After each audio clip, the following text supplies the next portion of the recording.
Bienvenue à tous. Afrique passe l'actualité en débat sur RFI et TV5 Monde. C'est avec Ousmane Diaye, TV5 Monde, Pascal Hérault, L'Opinion et Louis Magloire Kemayou du Club de l'information africaine.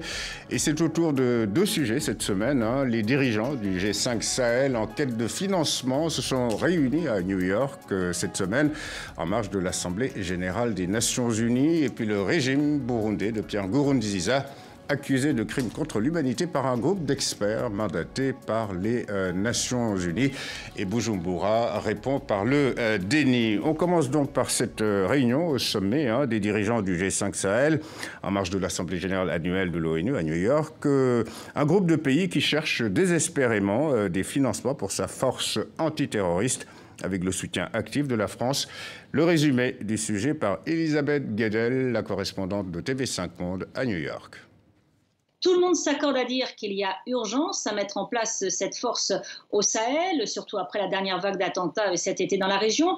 Mais le financement n'est pas encore assuré. Seul un quart des 420 millions d'euros a été réuni. L'ONU et les États-Unis n'ont apporté jusqu'à présent qu'un soutien moral, rien côté budget. Donc les convaincre de mettre la main à la poche, c'est bien l'enjeu de cette réunion, une réunion activement préparée par le président du G5 Sahel, le Malien Ibrahim Boubacar Keïta. Objectif, que cette force puisse entamer ses premières opérations le mois prochain afin de convaincre les réticents de contribuer au financement avant la grande réunion des donateurs mi-décembre à Bruxelles en Belgique. Voilà, Ousmane Diaye, sur les 5 dirigeants du G5 Sahel réunis donc à New York, il y avait un absent, le Tchadien Idriss Déby. Il manquait à l'appel donc alors qu'il était attendu à la tête, semble-t-il, d'une délégation pléthorique de quelques 50 personnes. Alors étaient donc présents le président malien, mauritanien, nigérien et burkinabé, avec à leur côté leur homologue français, Emmanuel Macron, et guinéen et président en exercice de l'Union africaine, Alpha Condé. Alors cette séquence aura surtout permis peut-être un peu plus de visibilité pour ce projet de force antiterroriste du Sahel. Et on l'a entendu dans le sujet, la question du financement a été renvoyée à Bruxelles au mois de décembre. Encore renvoyée, de toute façon, cette force est une vraie arlésienne. Le G5 Sahel a été mis en place en 2014, on est en 2017, bientôt en fin 2017. L'objectif militaire qui était l'objectif premier, la mise en place d'une force, est dans l'impasse, quoi qu'on puisse dire. Le principe même de vouloir penser une force avec un financement extérieur pose problème. Moi, je pense qu'à la base, il y a un problème de stratégie et de cohérence. Tu veux, c'est ça. Ça fait c'est comme si une partie d'une responsabilité de la sécurité souveraine est déléguée quelque part aux grandes puissances. Mais de fait, cette sécurité est déléguée aujourd'hui à la MINUSMA, aux Nations Unies. À Barkhane, moi je dirais, de toute façon, parce que Barkhane, c'est Barkhane qui est la force française qui est en première ligne. Donc en fait, la question de la cohérence se pose là. Déjà, sur le terrain, ces pays-là ne veulent pas... La France ne veut pas s'impliquer plus parce que la France a encore Barkhane. Les États-Unis ne voient pas trop l'intérêt immédiat. Ensuite, le pays africain qui aurait pu l'impulser, l'Algérie, est étrangement absent, alors que n'oublions jamais qu'avant la création du G5 Sahel, il y avait une force commune, un embryon d'une force commune dont la base était à Tamanrasset, qui n'a jamais certes vu le jour, mais l'Algérie, enfin on perd, en excluant l'Algérie, cette force perd un pilier. Et puis deuxième étrangeté, il n'y a jamais eu vraiment d'explication pourquoi le Sénégal ne fait pas partie du G5 Sahel, parce que parmi les pays, en tout cas francophones du Sahel, l'armée la plus formée, la plus structurée, c'est l'armée sénégalaise. Et jusqu'à présent, le Sénégal est tenu à l'écart pour des raisons dont on ignore. L'Algérie, à la limite, on peut comprendre, parce que l'Algérie a une doctrine très forte de non-ingérence. L'Algérie privilégie la solution politique, entre guillemets, sans pour autant définir les termes de la solution politique. Donc, je pense que les contours sont assez flous.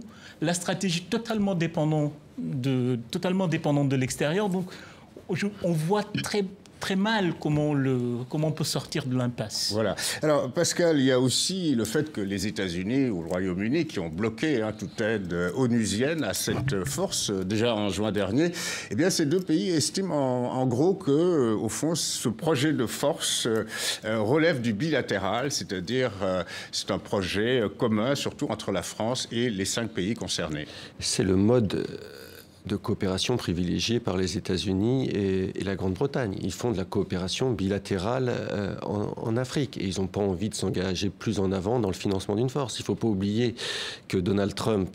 Donc d'une force identifiée d'abord à la France. Identifiée d'abord à la France et puis d'une force africaine alors qu'ils ont déjà des partenariats avec tous les pays. Donc ils disent, nous, on fait déjà notre part du boulot. La France, elle, à Barkhane, l'idée, ce serait... L'idée de Macron, c'est qu'à la fin de son mandat, il puisse désengager les soldats. C'est une belle idée sur le papier, le G5 Sahel. C'est l'africanisation, la prise en compte de la sécurité par les Africains eux-mêmes. Après, il y a les problèmes de financement. Il y a aussi des problèmes de coopération.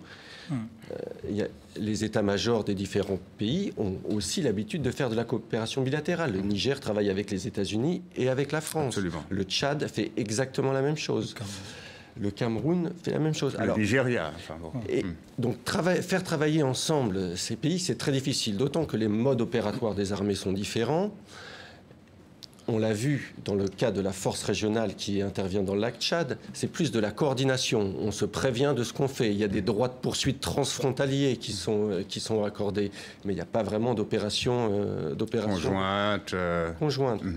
Et le dernier nœud du problème, c'est le trou noir du Mali, avec une menace qui se répand maintenant de l'extrême nord sur la région centre, une armée malienne qui n'est pas encore recomposée, des problèmes en son sein entre les bérets rouges et les bérets verts qui ne sont pas encore réglés. Donc les différentes armées de la région n'ont pas vraiment envie de travailler avec le Mali. Voilà, alors question Louis, qu'est-ce qui pourrait finalement distinguer cette future force donc de 5000 hommes avec un budget grosso modo 500 millions de dollars. Alors qu'est-ce qui pourrait distinguer cette force antiterroriste G5 Sahel de la MINUSMA, c'est-à-dire de la mission de l'ONU au Mali, budget 1 milliard de dollars.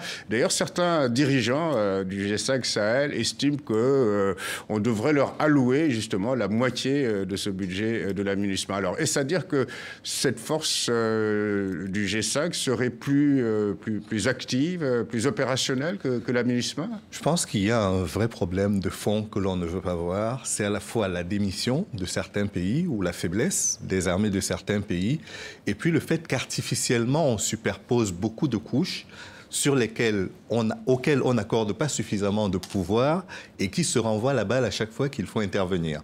Parce qu'au-delà du fait que l'on puisse dire que c'est plus du ressort de la France ou des États-Unis, voire du Japon ou de la Chine, la vraie question, c'est que quand on est menacé à ses frontières, on essaie de trouver une politique commune de défense. Absolument. Or, on n'entend pas beaucoup les pays de la sous-région se prononcer là-dessus. On n'entend pas beaucoup l'Union africaine se prononcer là-dessus, même si l'ancien ministre tchadien des Affaires étrangères qui est à la tête est quand même plutôt bien placé pour avoir un point de vue. D'ailleurs, il était à la réunion de New York. Donc, je pense qu'à ce niveau-là, il faut remettre l'église au cœur du village. Et cette église au cœur du village, c'est les pays qui sont directement impactés par la crise. Et l'autre difficulté, puisqu'il faut toujours compliqué, ce qui peut être simple, c'est qu'aujourd'hui, le bloc des pays du Maghreb ne fonctionne plus. Et ce n'est pas une nouveauté. Le Maroc, l'Algérie, la Tunisie et la Libye constituent un bloc qui n'est pas du tout homogène.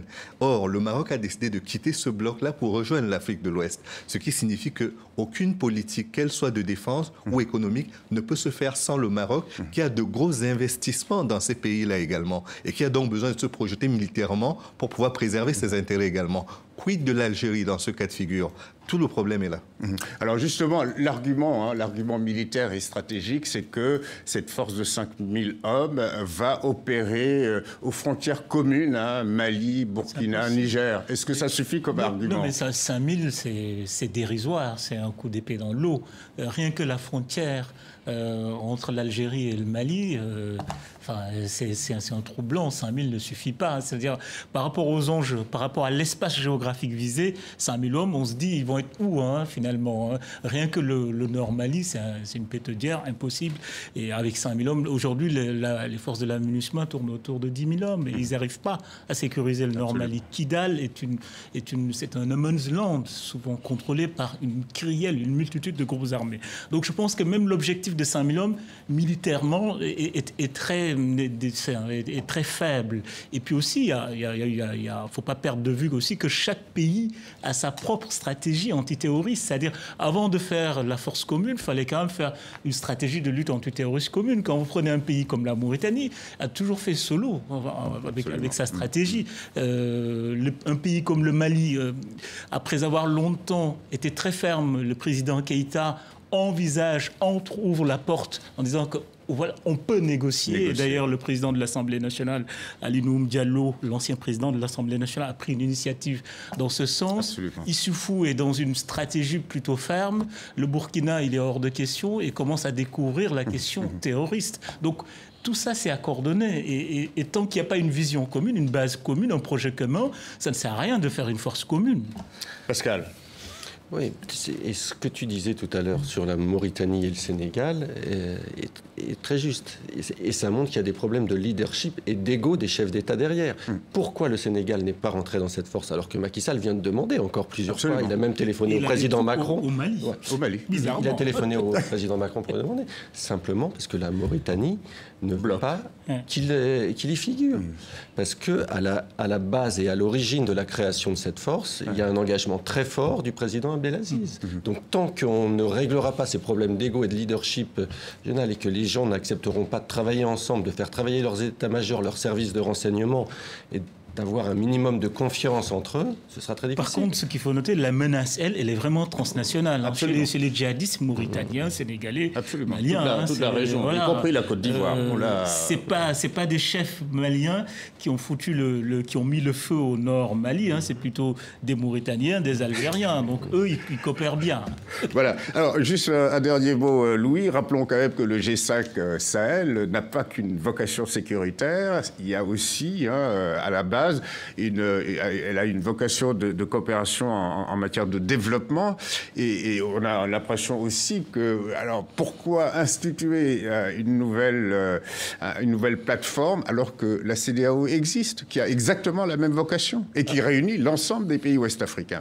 Encore une fois, le problème se pose par rapport à la légitimité que se donne et qu'on accorde à ces organisations régionales, parce que personne n'interdit au pays de l'ECOMOG de dire nous sommes dans une organisation qui a légitimité et si vous voulez discuter avec nous, faisons-le dans ce cénacle qui est fait pour ce genre d'échange-là. L'ECOMOG avait fait ses preuves au Libéria, en Sierra Leone. Voilà, dans ces différentes guerres. Avec quelques bavures. Absolument. Et là, on n'est pas en face de petits rebelles qui tuent à la machette. Non, on est devant des groupes qui ont plus de 500 millions de dollars qui sont en train d'être cherchés. Parce que tous les trafics qu'ils font dans cette région-là ne rapportent pas que 500 millions d'euros ou de dollars. Mais il faudrait peut-être préciser qu'à la décharge du G5 Sahel, il faut toujours se souvenir que quand le Nord Mali a été occupé par les troupes djihadistes, il y a eu une tentative de la CEDEAO de créer une force commune qui devait être pilotée par le général, le chef d'état-major de l'armée ivoirienne.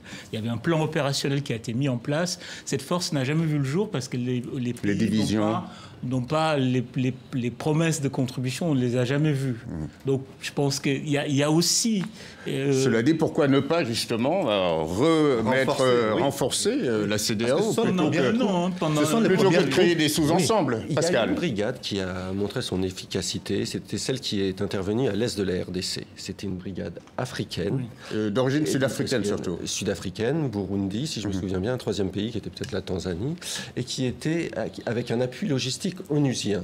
Et donc elle a montré toute son efficacité parce qu'il y avait des moyens, il y avait des équipements et il y avait une coopération avec des armées nationales efficaces. Le problème de la zone, c'est que... L'armée sud-africaine est efficace. Voilà. L'armée tchadienne, c'est qu'on n'a pas encore d'armée... Alors peut-être le Tchad très efficace. En tout cas, cette force du G5, cette force antiterroriste est supposée opérer dès le mois prochain, dès octobre, et puis le financement donc à attendre cette réunion à Bruxelles en décembre prochain. RFI TV 5 Monde. Monde. Et l'on passe au deuxième sujet d'Afrique Presse, c'est-à-dire ce nouveau rapport d'experts mandatés par les Nations Unies, présenté cette semaine devant le Conseil des droits de l'homme de l'ONU. Ça se passait à Genève. On y dénonce des violations massives des droits de l'homme, relevant de crimes contre l'humanité, conséquence de cette crise née de la décision du président Pierre Nkurunziza de briguer, vous le savez, en avril 2015, un troisième mandat présidentiel. D'abord, les commentaires et réactions de Pancras Kampaye du CNARED, autrement dit, cette plateforme de l'opposition burundaise. Pour la première fois, les crimes qui ont été commis depuis 2015 ont été définis, qualifiés. C'est bel et bien des crimes contre l'humanité. Satisfaction parce que, pour la première fois, officiellement, il est pointé du doigt Pierre Nkurunziza, sa galaxie, comme étant les principaux acteurs dans ces crimes ignobles. Nous sommes donc très satisfaits. Satisfaits aussi aujourd'hui par le déroulement de la séance de Genève, parce qu'on a bien senti que la grande majorité, une large majorité des participants, des pays qui se sont exprimés, ont soutenu le rapport et demandent que le mandat des enquêteurs soit prolongé et surtout que la CPI entame le plus rapidement possible les enquêtes afin de mettre hors d'état de nuire ces criminels de Bujumbura. Voilà, Pancras Simpaye, non Kampaye, voilà, du CNARED, donc l'opposition burundaise, Ousmane Diaye. Le rapport des experts de l'ONU repose sur les témoignages d'un demi-millier de Burundais, contraints souvent d'ailleurs à l'exil. Et donc ce rapport met en cause les responsables au plus haut niveau de l'État burundais. Ce n'est pas le premier rapport de ce type. Et comme à chaque fois, Bujumbura réagit par une campagne à la fois de dénigrement de l'ONU, mais aussi de l'Union européenne, cette fois. Ben, le mécanisme est rodé à chaque rapport.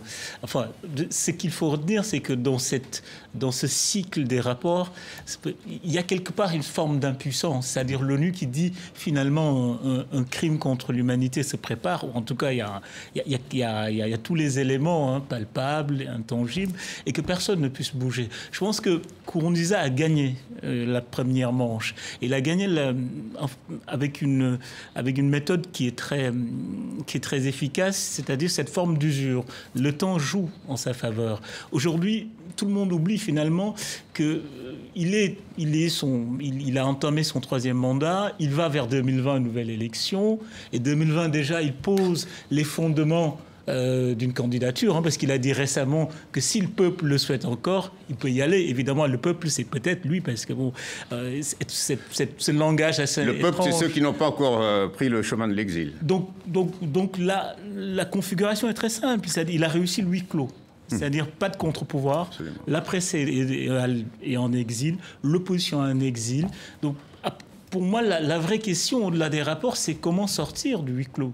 De deux choses l'une, il y a une partie de l'opposition burundaise qui essaye de lâcher du lest et réévoquer les accords d'Arusha, en se disant finalement, parce que n'oublions pas qu'au départ, l'interprétation de Nkurunziza lui-même, c'était de dire « mon dernier mandat, c'est celui-là ».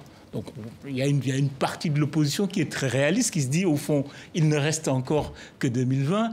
Essayons une négociation politique avec la condition qu'il ne se représente pas, qu'il part. Mais la question c'est, est-ce qu'on peut faire confiance politiquement à Nkurunziza? Vu l'histoire récente, la question est non. Non. Alors, Pascal, ce rapport demande l'ouverture, quasi carrément, d'enquêtes ciblées contre ce que je pourrais dire, contre les caciques du régime Nkurunziza par la Cour pénale internationale. Or, Bujumbura s'est retiré donc de cette juridiction internationale, qui est contestée d'ailleurs par d'autres pays africains. Alors, quelle peut véritablement être la marge de manœuvre de la CPI dans ces conditions, en dehors, je dirais, d'un processus technique qui devra sans doute prendre beaucoup de temps?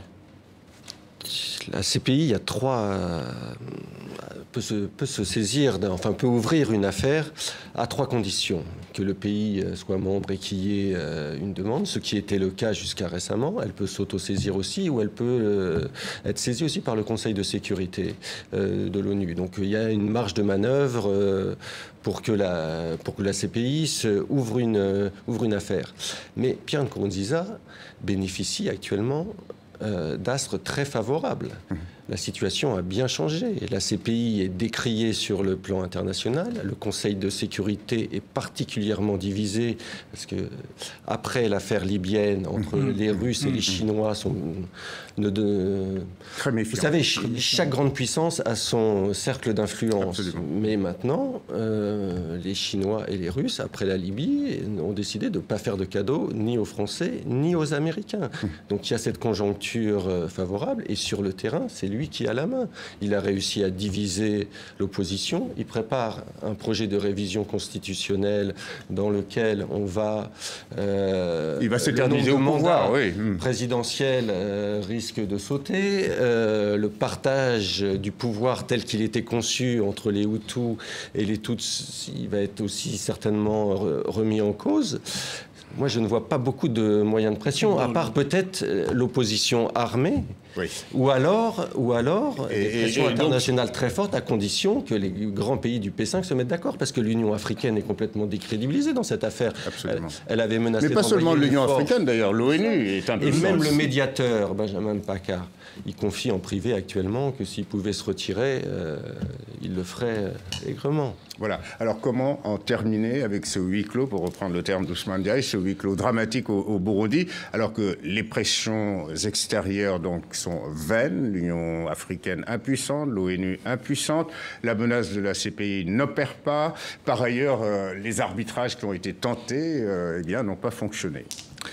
Non, mais, oui, parce qu'aujourd'hui, quand vous voyez tous les médiateurs qui ont été envoyés, qui ont été refusés par l'une ou par l'autre partie, il est difficile de trouver aujourd'hui une solution extérieure au problème burundais.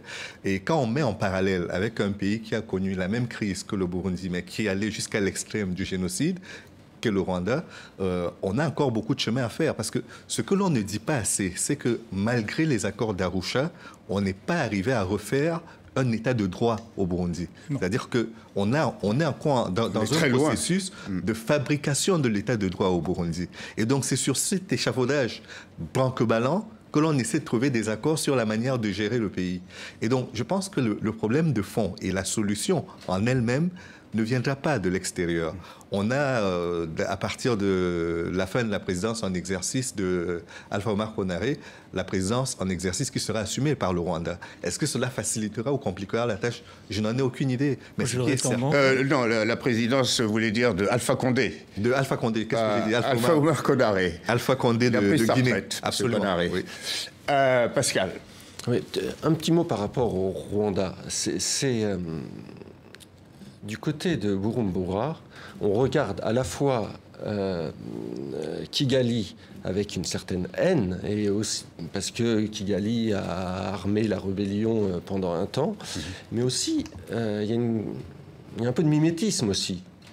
Ce qui se passe au Burundi, c'est un bel exemple de contre-révolution antidémocratique. C'est ce qui s'est passé, à Kigali avec la révision constitutionnelle. Oui. Et Kagame est beaucoup plus absent sur ce dossier qu'il l'était au début de la crise. Alors, est-ce que l'environnement est le même? Non. Non, l'environnement n'est pas le même. Non, je pense que le Rwanda, au contraire, après le génocide, au contraire du Burundi, l'État s'est reconstruit. On peut en contester les termes, on peut dire que c'est autoritaire. En tout cas, l'administration publique fonctionne. Il y a une ossature d'un État. Je ne dis pas une nation, un État. Et puis une paix. Une paix. Il y a un système, les institutions sont plus solides. Au Burundi, l'accord d'Arusha, l'application a toujours traîné. Il y a toujours eu une sorte... Avant même les accords d'Arusha, c'est parce qu'il y avait des problèmes que les accords n'ont jamais été appliqués. Donc les bases ne sont pas les mêmes. Et puis je pense que malheureusement, le contexte sous-régional, malheureusement, tend à consolider Nkurunziza parce que le grand voisin, on parle du Rwanda, mais le grand voisin, c'est le Congo. Qu'est-ce qui se passe au Congo ? Joseph Kabila est en train de, dans une crise étrangement similaire, d'opter pour la solution Nkurunziza. Absolument. Donc, au-delà de ça même, on a une vraie crise de leadership. Nous en parlions sur l'Afrique de l'Ouest, mais il y a une vraie crise de leadership en Afrique de l'Est également. Vous aviez à un certain moment un Daniel Arap Moi qui pouvait frapper du poing sur la table et résoudre une crise. Kagame tente de le prendre. Kagame essaie de le faire. Il a un pays qui, géographiquement, c'est un nain. Et vis-à-vis du Burundi, il y a quand même un handicap. Il ne peut pas. Il sera accusé de agir comme il l'a été en RDC. Tout à fait. C'est là toute sa difficulté. Parce que non seulement il accueille quelques réfugiés, et déjà ça pose problème parce qu'on estime que ce sont des militaires qui vont là pour trouver une base d'entraînement au Rwanda. De l'autre côté, il est en train de conduire une réforme de l'Union africaine qui devrait normalement déboucher sur des résolutions de conflits de ce type-là, à basse intensité. Derrière cela aussi, il y a le fait que les voisins aujourd'hui n'ont plus besoin d'avoir des interventions extérieures, qu'il s'agisse de la Tanzanie, qu'il s'agisse de l'Ouganda, dont le président est aujourd'hui plus absent que jamais. Tout cela ne contribue pas à donner l'impression à Nkurunziza qu'il peut être menacé où que ce soit. Alors que ce sont eux qui ont la clé. C'est quand même pas un pays c'est la sous-région. C'est des voisins. S'ils veulent faire quelque chose, ils peuvent facilement isoler, comme dans le cas gambien ou comme dans le... Mais apparemment, ils ne sont pas déterminés à le faire. C'est la fin de cette émission. Merci Ousmane Diaye, Pascal Hérault, Louis Magloire Kemayou, ainsi qu'aux équipes techniques et rédactionnelles d'Afrique Presse. Cette édition est à retrouver sur les sites internet de RFI et de TV5 Monde. Grand merci de votre fidélité et à la semaine prochaine.